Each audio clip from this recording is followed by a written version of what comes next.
When I first met Maya Clark, I thought my life had finally settled into something that made sense. I was 33, living in a modest but comfortable apartment near the downtown redevelopment site where I worked as a project engineer. My days were predictable: paperwork, site visits, long evenings of planning revisions, and I didn't mind the rhythm. Predictability felt safe. Stability, for me, was peace. Maya entered that calm like sunlight through dusty blinds. She was quick-witted, thoughtful, and, at first glance, completely out of place in my world of concrete, schematics, and municipal deadlines. I met her at a city fundraiser. She said she worked in public relations for a real estate firm. I was skeptical. Everyone at those events claimed to be something they weren't, but she didn't try to impress. She listened, laughed easily, and when she asked for my number, it felt natural, unforced. I remember Ryan's reaction when he met her 2 weeks later. My older brother had always been cautious about people, a habit left over from his years as a police detective before he quit the force. He looked at Maya the way he used to study witnesses, measuring, waiting for inconsistencies. When she left the table to take a call, he leaned closer to me. "She's charming," he said quietly. "Too polished." "Where did you say she worked?" I told him. He frowned. "PR, huh. Watch your wallet." It sounded like a joke, but Ryan's tone wasn't light. I brushed it off anyway. He'd always been protective, sometimes to the point of annoyance. Our parents had died when I was 20 and he was 26. Since then, he'd acted like it was his personal duty to guard me from every mistake I might make. He didn't trust easily, and that included anyone who got close to me. For the first few months, everything with Maya felt easy. She was interested in my work, genuinely, or so it seemed. She asked about the redevelopment contracts, about how the city approved bids, about whether companies could influence decisions. I took it as curiosity. I liked that she cared about what I did. But sometimes her questions went beyond normal interest. Once, she asked how much money I made from each project. I laughed and told her I was salaried, not a contractor.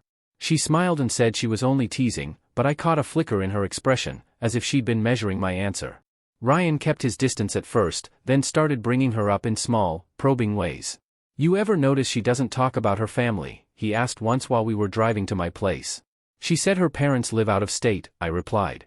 "Yeah, but where exactly? She ever give you a town?" I couldn't remember if she had.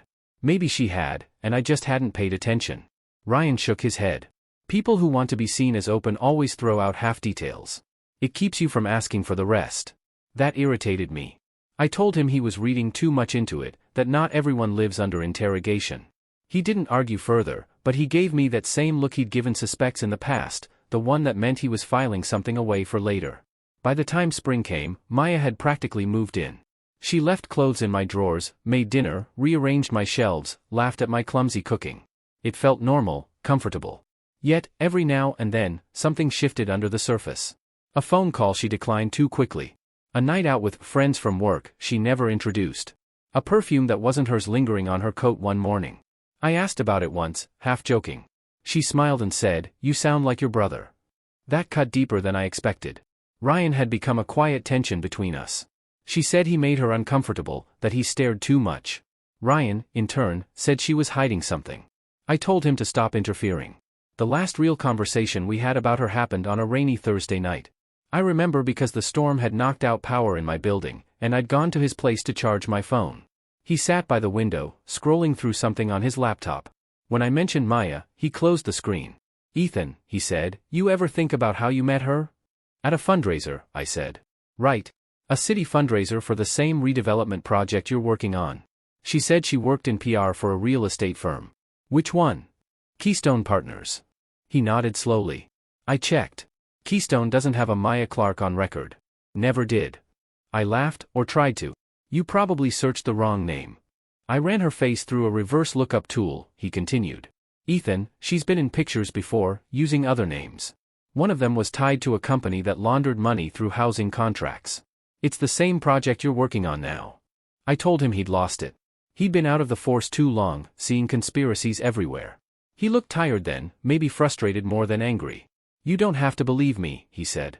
"But if she says she loves you, start asking why." That was the last thing he ever said to me about her. I walked out without replying. For a while, I tried to forget it. Maya seemed unchanged, affectionate, attentive, sometimes even tender. I convinced myself Ryan was mistaken. But the seed had been planted. I started noticing things. Her laptop, which she guarded like a vault. The locked drawer in her nightstand. The way she tensed if I asked about her previous jobs. One night, while she was in the shower, her phone buzzed. The message preview flashed on the screen: "Need confirmation before Monday. Don't stall him." No name, just a number. I stared at it for too long. When she came out, she saw my face and asked what was wrong. I said nothing. That same week, Ryan tried to call. I ignored him. Then he texted, "Found something. Need to talk in person." I told him I was busy. He didn't reply. The following day, Maya asked if I wanted to spend the weekend at a cabin near Miller Lake. She said a friend had offered it to her. It sounded innocent enough, though the timing struck me as odd. When I mentioned Ryan's text, she tilted her head. "He worries too much," she said softly. "He'll ruin us if you let him." We drove to the lake on Friday evening. It was quiet, fog rolling low over the water, the kind of silence that makes every sound sharper. I tried to relax, but my thoughts kept circling back to Ryan's voice, his warning echoing under the hum of the car. That night, while Maya slept, I stood on the porch and called him. No answer. I left a message, something short, defensive, stupid. I said he was wrong about her, that he needed to stop interfering. By Sunday evening, when we returned, I had a single missed call from him at 2:47 a.m. and a voicemail that lasted 3 seconds. It was mostly static, but in the background, I could hear something: wind, footsteps, and a faint voice saying my name. I didn't call back. I should have. 3 days later, the police called me instead. They said they'd found Ryan's truck abandoned by Miller Lake. Keys still inside.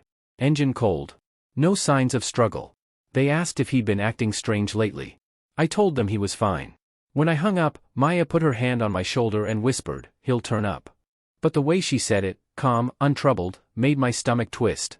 I looked at her and, for the first time, realized I didn't know who she was at all. And that was the moment I finally heard Ryan's warning again, not as a brother's paranoia but as a prophecy I had already ignored. The morning after the police called, my apartment felt colder than usual.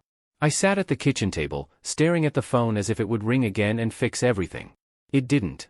The only sound was Maya making coffee, humming faintly under her breath. She behaved as though nothing had changed, as though my brother's disappearance was just an inconvenience.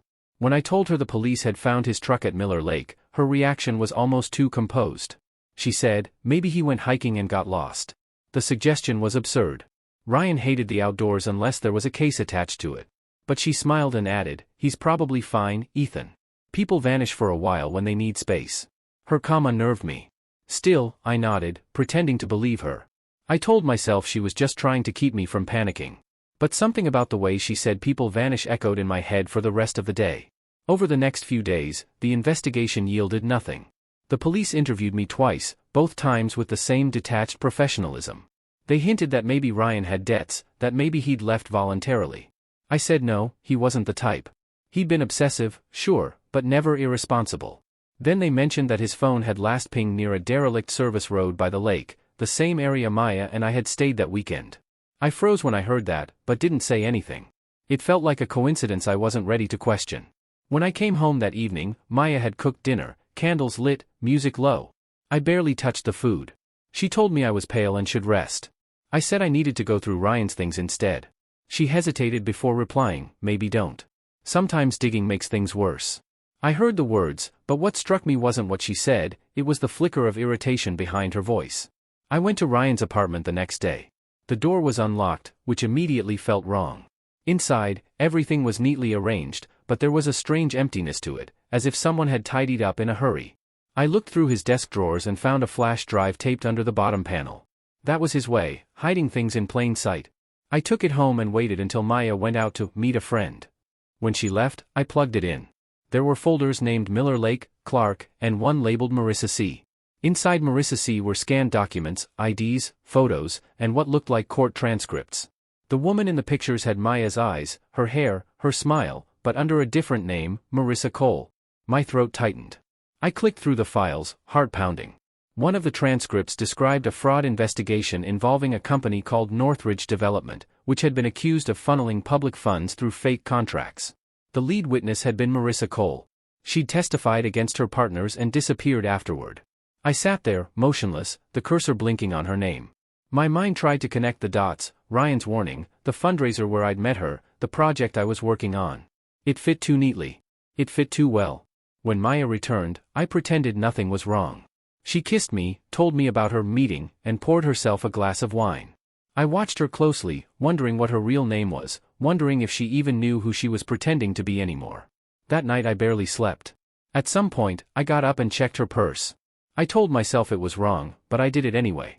Inside was a small envelope with a foreign bank logo and a keycard for a storage facility downtown. There was also a folded photograph, one I didn't recognize at first.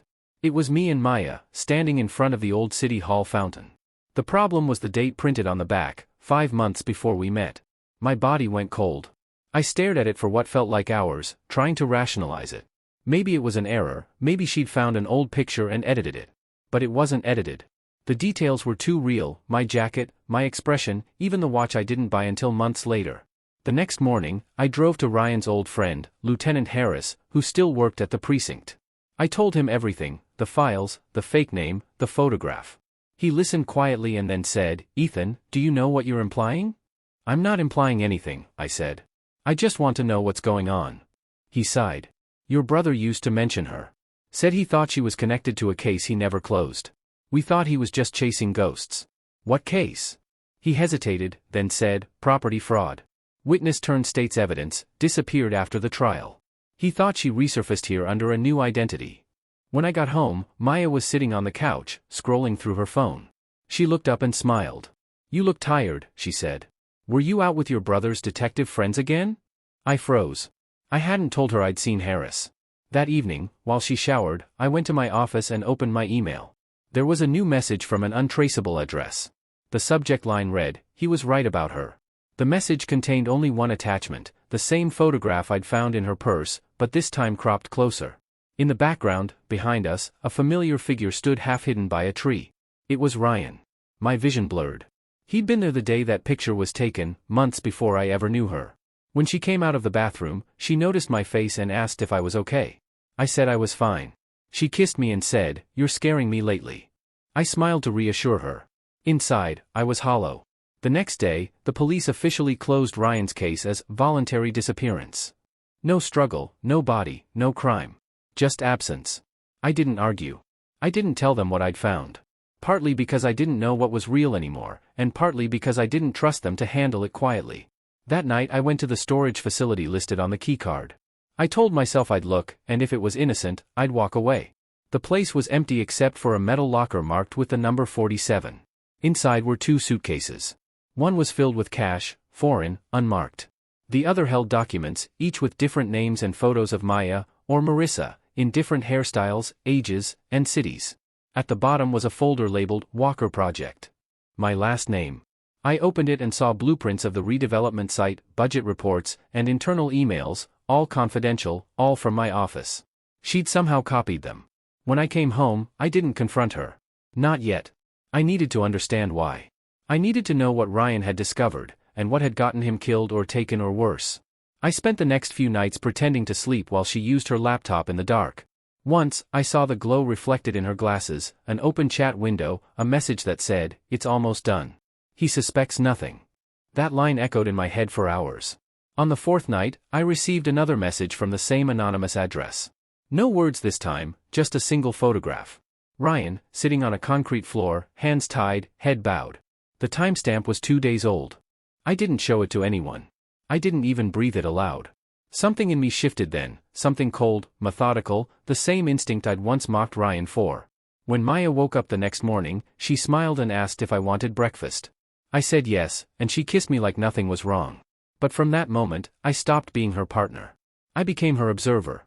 And for the first time, I understood exactly what Ryan must have felt when he warned me, that quiet, unbearable certainty that the person smiling across from you has already decided what to take and when to disappear. After the second photo arrived, sleep became a foreign thing. I moved through the days as if half submerged, pretending to work, pretending to live, all while quietly tracking her. Maya didn't notice. Or maybe she did, and she wanted me to. She still smiled, still touched my hand across the table, still called me baby, as if nothing had changed. But I started catching moments, small fractures in her performance. A phone call she ended too quickly, a slip when she said Marissa instead of Maya on a voice note, a sharp look when I mentioned Ryan's name. I needed evidence, something tangible. So, I went through Ryan's flash drive again, this time carefully, file by file. There were audio clips of recorded calls, reports from a private investigator, and a photograph of a man I didn't recognize, sharp suit, graying hair, and expensive watch. The file was labeled, Cole, Contact. That same name appeared again in an email draft Ryan never sent. She's back. New identity. Working her way through another city contract. Using Ethan as access point.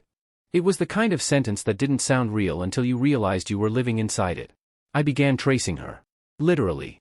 I followed her once, a Wednesday evening, when she said she was meeting friends. She drove across town to a quiet business district, parked, and entered a building I recognized, Northridge Development, the same name from Ryan's files. I waited across the street for an hour until she came out, walking fast, head down, clutching a brown envelope. She didn't see me. When she came home later, she told me she'd had dinner with her friend Kate. She even showed me a text exchange with someone saved under that name. But when I called the number the next day, it was disconnected. The following week, I received another anonymous email. This one had no attachments, no images, only a line of text. Stop pretending. She already knows you're looking. The message came exactly 5 minutes after I'd left my building. That meant whoever sent it was watching me. I bought a cheap prepaid phone and stopped using my main number except for work. I also began leaving my laptop camera covered. Paranoia crept in quietly, not as panic but as calculation. I started recording our conversations, scanning her face for micro-reactions, testing her with small lies to see what she'd reveal. Once, I told her I'd been called by the police for a follow-up interview. Her expression didn't change, but her next question gave her away. She asked, did they find his phone too? I hadn't mentioned his phone. That night, while she slept, I took her laptop. It was password protected, but Ryan's flash drive contained an old list of her known aliases and passwords tied to those names. On the fourth attempt, one worked. Inside her email, I found correspondences between her and the man from Ryan's photo, subject lines referencing asset transfers, stage 2, and one labeled Lake Matter.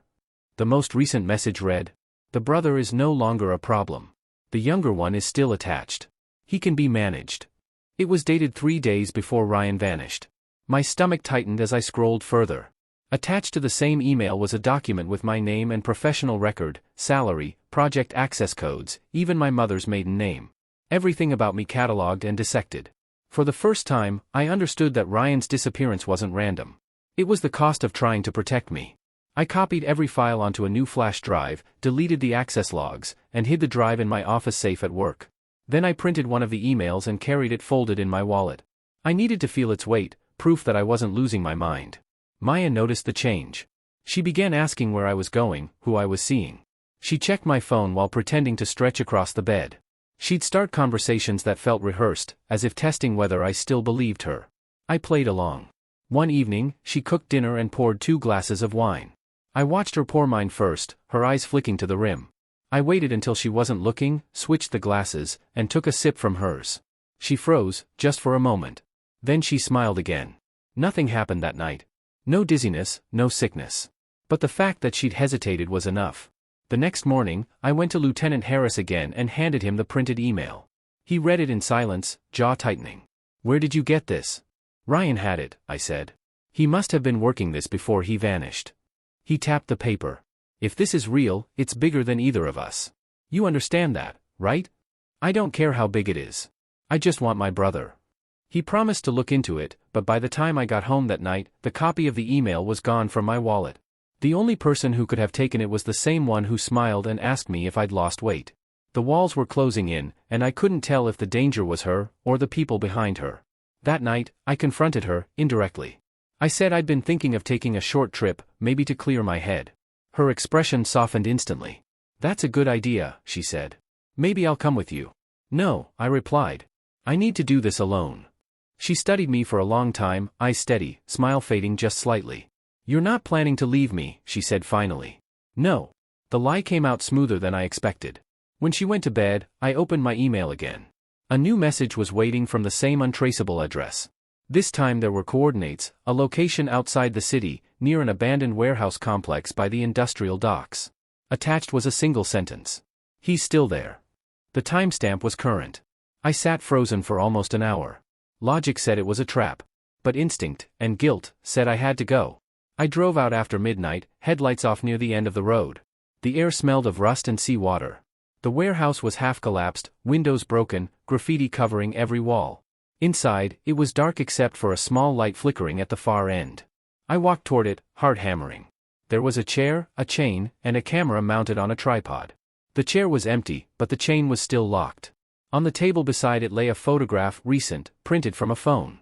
Ryan, alive, sitting in that same chair, staring directly at the camera. Behind him, blurred but visible, was Maya. I stumbled back, almost fell. My brain couldn't catch up with what I was seeing. Then I heard a sound, footsteps outside, 2 sets, moving fast. I ducked behind a pillar as 2 men entered. They were carrying bags and speaking quietly. I couldn't make out everything, but one sentence caught. She said the boyfriend's backing off. Says he doesn't suspect. I waited until they left, then drove home in silence. The whole drive back, I kept thinking of her calm voice that morning, her hand on my arm, the way she'd said she'd come with me if I wanted. When I got home, she was awake, sitting in the dark living room. The lamp was on, but dim. She looked at me and smiled faintly. "You went out," she said. I didn't answer. She patted the couch beside her. "Come here," she said softly. "You look like you've seen a ghost." Still alive, if she was connected to it, then I was going to end this the only way I knew how, by playing the game she'd already started. I stood there, trying to read her expression, searching for even a trace of remorse. There was none. That night, lying beside her, I couldn't tell if I hated her or myself more. By dawn, I had made a decision. I wasn't going to the police again. I wasn't going to run. If Ryan was. When I woke that morning, she was already gone. Her side of the bed was cold, the sheets smooth. There was no note, no trace of breakfast, just silence and the faint scent of her perfume. I didn't need to wonder where she'd gone. The pattern was already familiar. For 3 days I did nothing. I went to work, smiled when people asked if I was all right, and pretended to be functioning. But every night, I planned. I made copies of the files from Ryan's flash drive and the ones from Maya's laptop. I uploaded them to a private cloud drive under an alias Ryan once used. Then I started recording phone calls, saving texts, photographing anything that might be used later. I wanted evidence, not revenge, not at first, just enough proof to make it undeniable. By the end of the week, I had what I needed: bank transfers from a shell company to Maya's hidden account, digital contracts signed under the alias Marissa Cole, and encrypted chats between her and the 2 men I'd seen at the warehouse. In one of those chats, she wrote, "He's growing suspicious. We might need to accelerate." That line decided it. I sent her a text that evening: "I'm sorry for how I've been acting. Can we talk?" She replied 5 minutes later, "Dinner?" I said yes. We met at a quiet restaurant near the river. She wore the same pale dress she'd worn the first night we met. To anyone watching, we looked like a couple mending things. She smiled often, asked about work, and laughed softly when I apologized for being distant. She said she understood, that grief does strange things. Then she reached across the table and took my hand. "I missed you," she said. I looked at her and wondered if any of it had ever been real. I told her I wanted a fresh start, just the 2 of us, away from the city, somewhere quiet. Her eyes sharpened at that. "You mean, leave?" "Yes," I said. "I can transfer projects remotely. We could go this weekend." She hesitated just long enough to make her interest look reluctant. "Where?" I told her, "A cabin near Miller Lake. The same place where Ryan's truck had been found." She smiled, slow and careful. "All right," she said. "If you're sure." I was sure. That night, while she slept, I called Lieutenant Harris from my burner phone. I told him I had new information about Ryan's disappearance, and that I needed a team ready near the Miller Lake Service Road by dawn on Saturday. I didn't give details. He asked if I was walking into trouble. I told him yes. The next 2 days moved like clockwork. She didn't suspect. On Friday, she packed 2 suitcases, one for us, and one that I recognized from the storage unit, the one full of money and documents. I watched her zip it up without blinking. When we reached the cabin, the fog was already settling over the lake. She said it felt romantic, I said it felt quiet. Inside, I'd already placed 2 small cameras and a voice recorder earlier that morning, hidden in the lamp and the smoke detector. We sat by the fire. She poured wine, and I noticed she didn't drink hers. I waited a few minutes, then pretended to yawn. "I need some air," I said, and stepped outside. From the porch, I could see faint headlights on the far side of the lake, the unmarked cars Harris had sent. I walked back in, pretending calm. She stood near the fireplace, holding her phone, whispering. When she saw me, she smiled and slipped it away. "Everything okay?" I asked. She nodded. "Perfect." We sat in silence for a while. Then I said, "You never told me about Marissa." The air seemed to thin instantly. She blinked, smile faltering. "Who?" "Marissa Cole," I said. "Your other name." For a second, her eyes flicked toward the door, calculating. Then she relaxed, exhaled, and smiled again, the kind of smile that made you doubt your own memory. Ryan told you that, didn't he? She said. He was obsessed with me. He thought I was part of something I wasn't. I didn't answer. She took a step closer. Ethan, he wasn't well. You know that. Stop, I said quietly. Her face froze. Ryan didn't imagine you, I continued. He found you. He found what you were doing. He tried to stop it, and you made sure he couldn't. Her expression hardened. You think I killed your brother? I don't think, I said. I know. For the first time since I'd met her, she dropped the mask completely. Her posture shifted, not fear, but fatigue, as if she'd been waiting for this moment. You don't understand, she said softly. Ryan wasn't supposed to get involved. He started asking questions he couldn't afford to ask. The people behind this, they don't forgive curiosity. And you? I asked. What do you get for it? She smiled faintly. Freedom. There was a noise outside, the sound of tires on gravel. Her eyes darted to the window. What did you do? I told the truth, I said. She lunged for the bag, but I was faster. I grabbed her wrist, twisted it until the phone dropped. She tried to reach for the door, but the beam of a flashlight cut across the window, and voices shouted from outside. Police! Hands where I can see them! She froze. Her composure cracked for the first time, eyes wide, pulse visible in her neck. I stepped back, letting them in.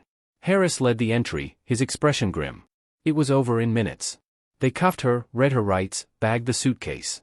She didn't resist. When they let her out, she looked at me one last time and said quietly, You think this ends with me? I didn't answer. Later, after the scene cleared, Harris handed me his phone. We found him, he said. Ryan was alive, barely. He'd been kept in a basement under one of Northridge's properties outside the city. Malnourished, bruised, disoriented, but breathing. The men who'd held him had fled when the raid began, but they hadn't gotten far. When I saw him in the hospital, he looked smaller, thinner, but his eyes were clear. He tried to speak, but the words came out hoarse. Told you, he managed.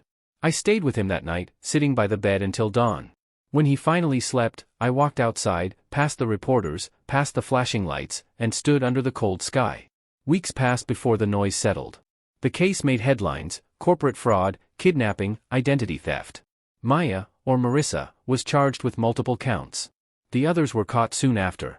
Her plea deal never went through. She was found unresponsive in her cell 2 months later.